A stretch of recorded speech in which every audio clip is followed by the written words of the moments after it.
nanti lulus dia bentar lagi jadi nabi ya. Jangan, itu dulu. Sekarang udah beda. Sekarang tuh kayaknya bukan nabi lagi. Bukan nabi lagi apa? Tuhan gitu. Tuhan aja udah dianggap janganlah ini bahasa-bahasa inilah.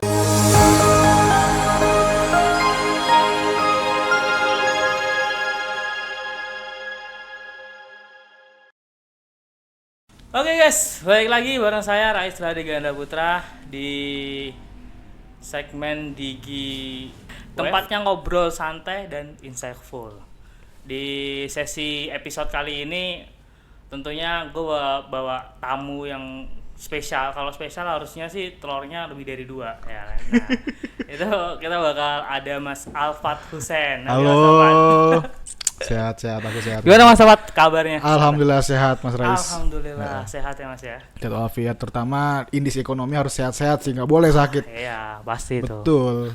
Harus tetap dalam keadaan fit karena emang kali ini cuacanya agak mendung. Terus habis itu mungkin karena pancaroba ya kali. Betul. Ini BTW kita lagi di Ciputat posisi ya. Posisi Ciputat belakangan ini lagi sering hujan, jadi harus benar-benar jaga badan sih supaya tetap fit.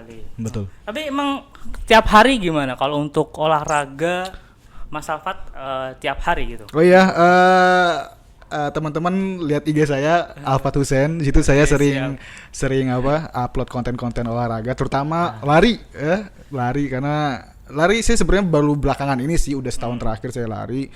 Tapi bukan lari dari kenyataan. Bukan ya. dong. Itu udah lewat fasenya. Udah lewat fasenya. Okay, sekarang lari beneran. Lari beneran ya.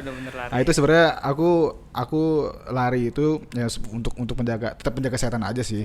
Karena emang ya masa-masa muda gitu kan, harus investasi badan lah gitu kan, supaya kerja pun fit, kemudian di masa tua juga kita masih tetap sehat gitu, dan cuma jaga-jaga pola makan aja sih, gitu aja sih. Oke, siap. Memang harus kayak gitu sih, pola makan, gizi teratur ya kan. Betul. Karena emang pemerintah sekarang kan lagi mencanangkan gizi BGN tuh ya, Badan Gizi Nasional. Badan Gizi Nasional lagi benar-benar ngegencerin buat memperbaiki gizi di Indonesia gitu. Dan nanti bakal teman-teman lihatlah bagaimana beritanya, ataupun apakah itu benar-benar menjadi satu hal yang signifikan ya buat Indonesia Emas 2045. Itu salah satu tujuannya sih.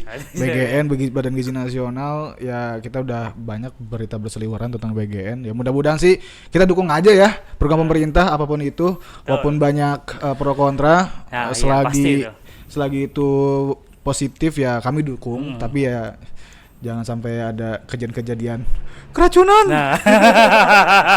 Kalau sekarang lagi banyak viralnya bener, kalau misalkan emang keracunan dan sebagainya. Itu sebenarnya dari SPPG di daerah dapur mereka ya. Emang itu bukan daerah kita sebenarnya sih, ada daerah yang lain. Ya.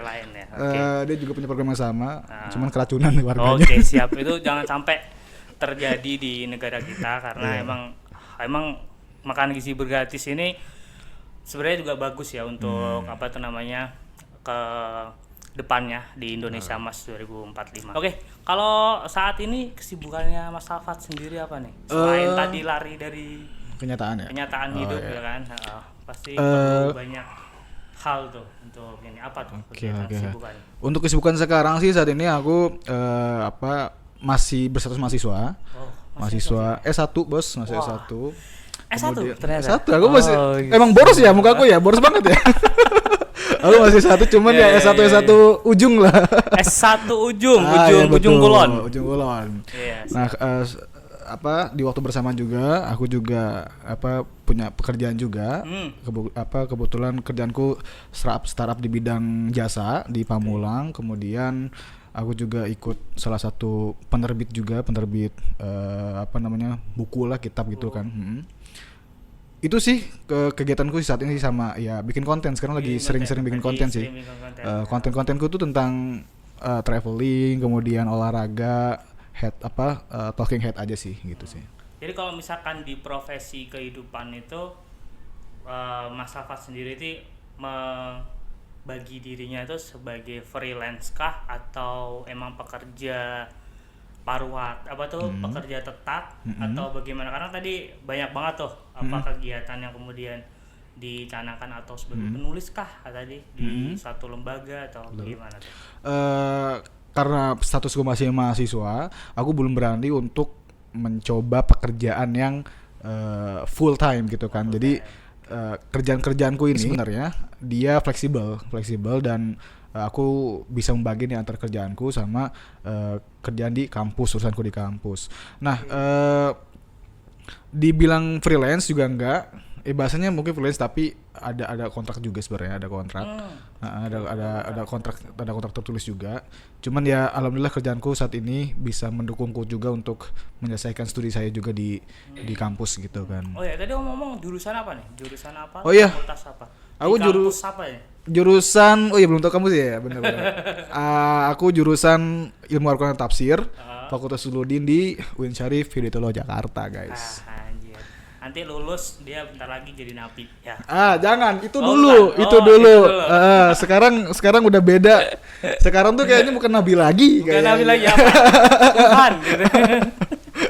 Tuhan aja udah dianggap janganlah ini bahasa-bahasa inilah. Ya, oke.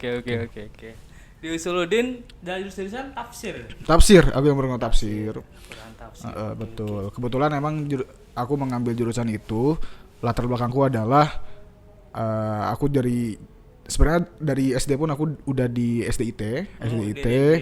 Kemudian masuk ke MTS masuk MAN sambil mondok juga.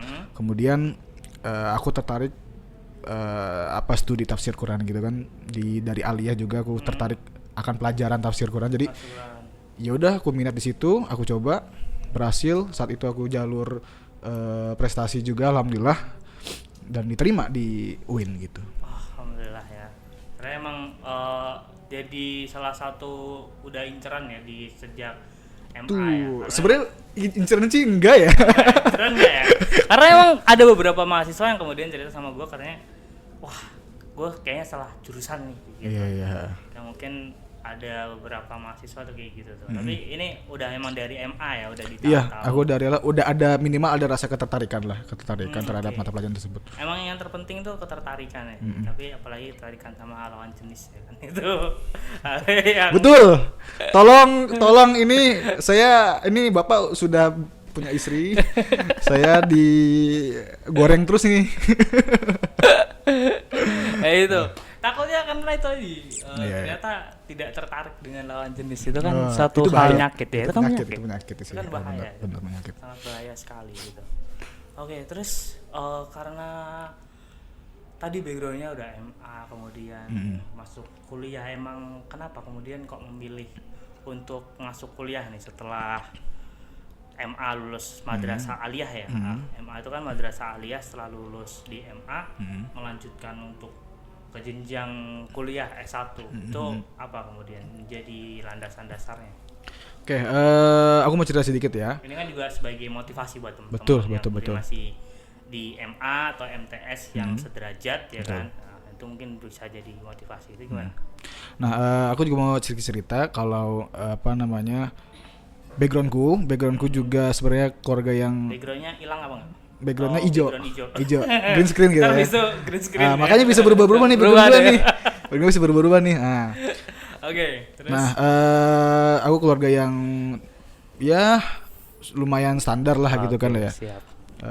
Kuliah pun sebenarnya waktu itu saat itu masih hitung-hitungan buat lanjut kuliah sebenarnya. Masih ada hitung-hitungan tuh. Karena masih kayak belum bisa nih membiayai nih dari orang tua nih gitu kan. Oke, dari zaman aliyah sebenarnya aku belum riset banyak tentang perkuliahan waktu zaman aliyah. Nah, teman-temanku itu banyak banget yang punya rencana untuk lanjut kuliah kan. Dan mereka juga sering tuh dulu tuh orang siswa-siswa tuh seringnya konsultasinya ke ini ya, apa sih? Ke BK. Guru BK, benar guru BK. bimbingan konseling, nggak cuma bimbingan konseling secara ini tapi secara kayak lanjut ke kampus mana tuh konselnya ke guru BK itu gitu kan. Nah, cuman saat itu aku belum aktif-aktifnya itu. Teman-teman yang lain aktif di saat yang bersamaan aku masih kayak ya udah apa mau entah mau lanjut kuliah atau mau masuk kerja gitu kan. Aku belum memutuskan saat itu kan. Nah, teman-temanku ini bukan teman-teman, udah saatnya ini lulus. Lulus, ah. Terus apa namanya mau ujian saat itu mau ujian udah mulai pembukaan. Aku bingung sebenarnya ini. Aku bingung. Lagi-lagi aku juga karena terdorong oleh lingkungan ya. Maksudnya teman-temanku juga pada ikut kuliah, lanjut kuliah. Ya udah, aku coba-coba aja lanjut kuliah. Cuman posisinya saat itu aku belum ngomong sama orang tua. Oke. Belum sama orang tua. Aku coba daftar. Kemudian ya jalani proses administrasi segala macam. Saat aku udah selesai, aku udah memutuskan jurusan yang aku ambil. Ya udah itu, baru udah selesai itu, udah keterima, baru aku ngomong. Oh, baru ngomong. Aku ngomong ke Umi, bilang ke Umi ya. Nah Umiku bilang, oh apa namanya, alhamdulillah senang juga. Cuman di sisi lain kayak Umiku tuh masih berpikir lah, terutama untuk biayanya gitu kan. Okay. Nah saat itu aku mencoba untuk apa ya, berpikir lah ini gimana mau lanjut atau enggak nih. Akhirnya ya udah coba aja dulu apa namanya di kuliah di UIN terutama untuk masuk ke kampus itu kan ada SPP kan ya. Betul. Ada SPP di semester awal. Aku daftar, aku mencoba cari uang pinjaman. Di saat itu aku ingat banget orang tua aku sedih gitu, nangis karena belum bisa bantu gitu kan. Aku cari pinjaman segala macem. Dan itu sebenarnya kayak titik sedihku juga sih sebenarnya sih, karena memang emang sepengorbanan ini gitu orang tua gitu, melihat kayak anak itu nggak tega gitu kan, kalau nggak lanjut gimana gitu kan. Akhirnya tahu sampai di titik akhirnya aku tahu seniorku itu ada info tentang beasiswa. Aku lanjut. Aku coba lanjut untuk terus. Aku coba daftar administrasi segala macam beasiswa, namanya bidik misi saat itu. Oh, bidik misi ya saat itu. Kalau nggak salah sekarang udah jadi KIP. Betul, KIP ya. KIPK kuliah. KIPK. Memang di zaman presiden sebelumnya di era Jokowi itu menggunakan bidik misi. Bidik misi itu zamannya PSBY. Oh, PSBY, oke. Untuk kartu-kartu KIP, itu zamannya Pak Jokowi. Bisa diganti KIPK itu ya. Nah, aku lanjut dari situ. Alhamdulillah keterima, sedih banget, haru, senang juga. Aku juga bisa ngabarin ke orang tua, uang kemarin yang dipinjam dibalikin lagi, aku balikin, dan alhamdulillah aku jadi penerima saat itu bidik misi, dan cukup membantu sih di situ sih. Nah, yang awalnya itu bukan mau nggak mau ya untuk kuliah, tapi lanjut nggak lanjut gitu, lanjut nggak lanjut nih, pengen sebenarnya kuliah pengen. Apalagi kan apa namanya ya, aku anak pertama, aku pengen mencontohkan kepada adik-adikku juga bahwa pendidikan itu penting sebenarnya. Dan kesadaran itu juga muncul ketika aku juga udah di saat kuliah gitu kan. Betul. Gitu. Nah, itu sih perjalananku kira-kira sih sehingga akhirnya masuk kuliah sih gitu. Oke, bagus tuh. Maksudnya banyak banget inspirasi yang kemudian didapat nih dari Mas Alfat, karena emang kan dari keluarga yang kurang mampu ya kan. Bukan mampu ya dalam segi ekonomi, tetapi tetap bisa menghidupi kesehariannya, tetapi memang untuk mengeluarkan kos berkuliah itu memang agak berat, karena memang biayanya kuliah nggak begitu murah ya, karena memang itu. Tapi ternyata terbantu dengan adanya beasiswa. Emang beasiswa pendidikan ini harusnya presiden tetap mencanangkan ini ya. Wah, harus lebih bagus, karena emang ini bisa mencerdaskan anak bangsa juga, karena memang banyak banget ya masyarakat di Indonesia yang memang dia punya semangat tinggi nih buat kuliah, buat terus ngejar cita-citanya, tapi memang terkendala dari segi ekonomi gitu. Betul sih. Ini juga aku juga pengen bicaranya pengen nyiapin pesan buat teman-teman di luaran sana. Sebenarnya bukan hanya bidik misi juga ya, bukan hanya bidik misi doang yang menyediakan beasiswa gitu, bukan hanya dari pemerintah, tapi dari pihak swasta pun banyak sebenarnya. Nah, pesannya apa? Pesannya adalah dimanapun kamu posisinya, sebenarnya kita kan nggak pernah minta kita lahir di mana kan, cuman dilahirkan di mana dan keluarga gimana. Dari keluarga gimana kita nggak bakal tahu, kita nggak minta. Tapi satu hal yang penting adalah kita harus rajin-rajin jemput bola, Pak. Kita harus kayak Ya kalau misalkan kasusnya itu perihal beasiswa ya kita harus rajin-rajin cari-cari info beasiswa gitu kan. Apalagi misalkan teman-temanmu yang banyak, maksudnya yang punya relasi-relasi beasiswa atau senior-senior di sekolahmu, ya apa namanya datengin gitu. Kita yang butuh, karena kita yang butuh ya kita udah datengin gitu loh. Nah itu poinnya sih sebenarnya sih. Walaupun apa namanya aku berada di keluarga yang berkecukupan, cuman ya harus punya, kalau ibarat mindset, punya growth mindset pak. Growth mindset ketika orang tua lu itu pekerjaannya buruh, kemudian pekerja kasar segala macem, lu nggak boleh berpikir kalau lu juga bakal seperti orang tua lu, nggak boleh gitu. Pada dasarnya orang tua juga pasti pengen anaknya lebih daripada orang tuanya kan. Terus yang kedua, ya growth mindset itu ngelatih lu bahwa gue bisa lebih dari ini gitu. Gue bisa lebih dari pekerja kasar daripada bapakku. Walaupun emang aku nggak merendahkan pekerja kasar ya. Cuman selayaknya anak pengen lebih baik dan ingin membahagiakan orang tuanya gitu. Nah, growth mindset ini harus ditanamkan sih dari usia muda sih gitu sih. Tapi ini tuh jadi dampak yang negatif juga nggak sih? Karena orang tua tuh sekarang tuh kayak gini.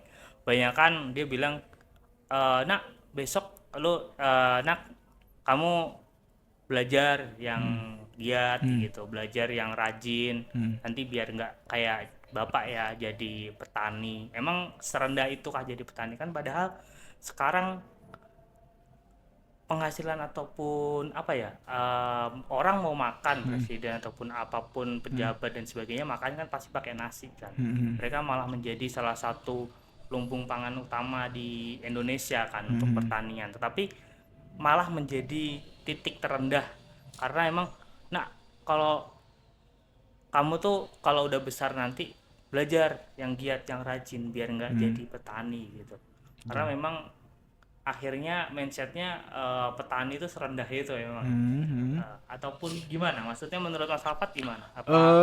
Oke. Kalau aku sih, kalau ini aku berbicaranya POV ya. Kalau misalkan kita lihat dari POV orang tua, mereka kan ya kalau bahasa sekarang di baby boomer ya. Baby boomer lah. Kalau POV dari orang tua berbicara seperti itu menurutku wajar.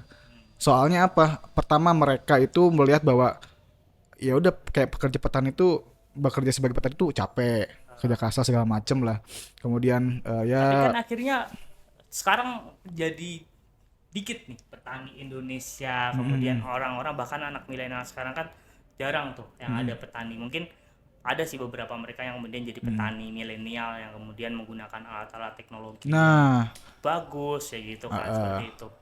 Jadi tapi apa ya namanya, profesi petani itu sekarang sangat sedikit banget peminatnya karena emang itu tadi, karena itu mengatakan wah ini petani itu lelah, betul, petani itu panas-panasan gitu kan, seperti itu tuh gimana tadi gimana? Nah itu kenapa aku coba sampaikan POV dari orang tua dulu, karena ya itu kita kan nggak tahu mindset orang tua itu seperti apa.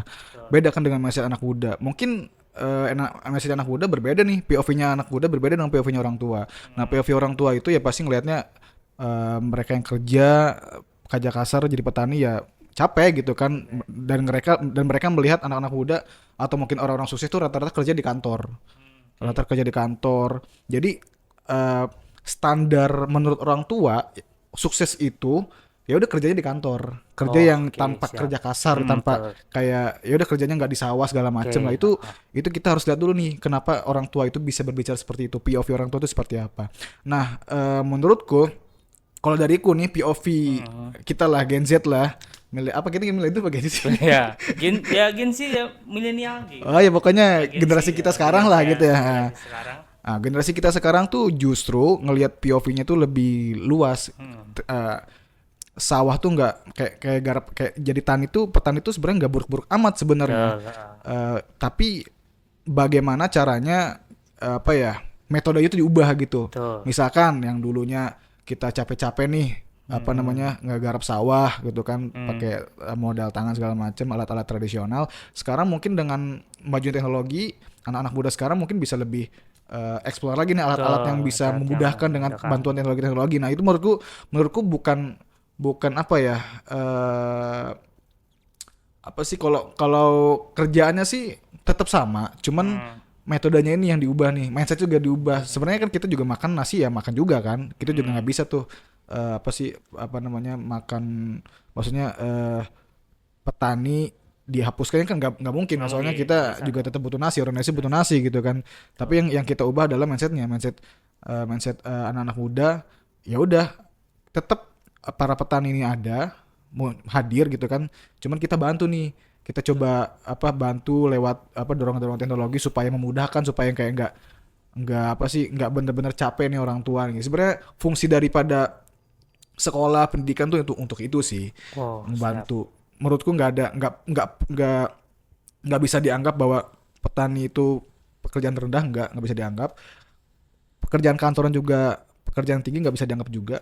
Banyak juga orang kantoran stres, ya mereka juga apa nggak tenang hidupnya gitu kan. Sedangkan yang petani juga adem ayem walaupun emang berkecukupan, itu tergantung Hmm. secara masing-masing. Cuman poin di sini adalah gua nggak mau bilang bahwa pekerjaan petani itu rendah, Udah. pekerjaan kantoran juga bagus juga enggak juga gitu kan. Betul. Ini aku bilang POV dari diriku sendiri yang Ah, generasi ya sekarang. benar. Kalau misalnya orang tua itu bicara seperti itu ya wajar, karena mereka Wajar ya. juga belum bisa berpikir panjang gitu sih. Betul, oke, siap, siap, siap, saya gitu. Oke, itu aja tadi. Kita obrolan udah lumayan panjang kan. Kita di segmen kali ini, di episode ini, kita bakal lanjut lagi di episode selanjutnya. Nanti tetap bareng sama Mas Alfat Husen lagi. Kita bakal ngobrol lagi banyak hal ya kan. Masih banyak yang mungkin kita bakal bahas dan kita bakal kulik dari Mas Alfat Husen ini. Oke, siap. Oke, teman-teman di GWF kita jumpa lagi di next episode. Oke, dadah. Dadah.